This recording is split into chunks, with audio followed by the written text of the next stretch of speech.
तर आज मी बनवणार आहे भेंडी मसाला. त्यासाठी मी भेंडी कापली आहे आणि थोडीशी तेलात फ्राय करून घेतली आहे. मी मगाशीच करणार होते पण माझ्या लक्षात नाही राहिलं, तर सांगते काय केलं. भेंडी पुढच्या आणि मागचे देठ कापलेत. भेंडी थोड्याशा तेलामध्ये फ्राय करून घेतली फक्त, आणि ते आता मी कढई तापत ठेवले. टाकणार आहे जिरं, मोहरी आणि आलं लसणाची पेस्ट. तेल तापलं आहे, थोडं जिरं, ठीक आहे, थोडीशी मोहरी. आता टाकणार आहोत आलं लसणाची पेस्ट. ही आलं लसणाची पेस्ट मी करून ठेवते, कशा ना कशाला तरी कामाला येते, ठीक आहे. थोडीशीच टाकली, जास्त नाही टाकली.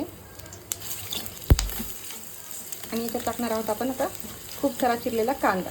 थोडीशी पेस्ट परतून घ्यायची, गॅस मी एकदम बारीक करते, ठीक आहे. आणि आता कांदा परतून घेते. पहिलं लसूण, आता हा परतला, आता कांदा टाकते. कांदा टाकून घेतला, आता हा मस्त परतते आणि मग टमॅटो परतायला टाकते. तुम्ही हे झाकण ठेवून परतवलं तर लवकर परततं, ठीक आहे. त्यामुळे कांदा लवकर नरम होतो आणि गॅसही वाचतो. Simple tip. कांदा चांगला परतला आहे, आता मी टमॅटो टाकून घेते. टमॅटो मी एकदम बारीक चिरला आहे. आता टमॅटो पण 5 मिनटं झाकण ठेवून एकदम असं शिजवून घेते आणि मग मसाले टाकूया आपण, ठीक आहे. आता इथे मी दह्यात टाकणार आहे 1 चमचा मिरची पावडर. ही थोडीशी तिखट आहे, त्यामुळे तुमच्या हिशोबानेच टाका, ठीक आहे.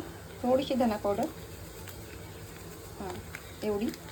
मला माहिती आहे माझं माप किती आहे, एवढं टाकते. आणि थोडासा घरचा मसाला टाकते. पावडर जास्त आहे म्हणून घरचा मसाला एकदम कमी घेतला आहे. आणि आता टाकणार आहे थोडीशी हळद. हळद पण मी एकदम थोडीशी घेतली आहे. आता हे सगळं मी मिक्स करणार आहे. हे सगळं छान परतलं आहे. आता याच्यात मी हे दही आणि बाकीचे मसाले टाकून घेते.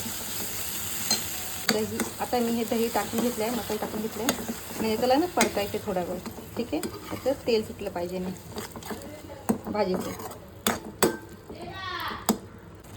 याचं मस्तपैकी तेल सुटलं आहे. आता मी ॲड करणार आहे भेंडी, ठीक आहे.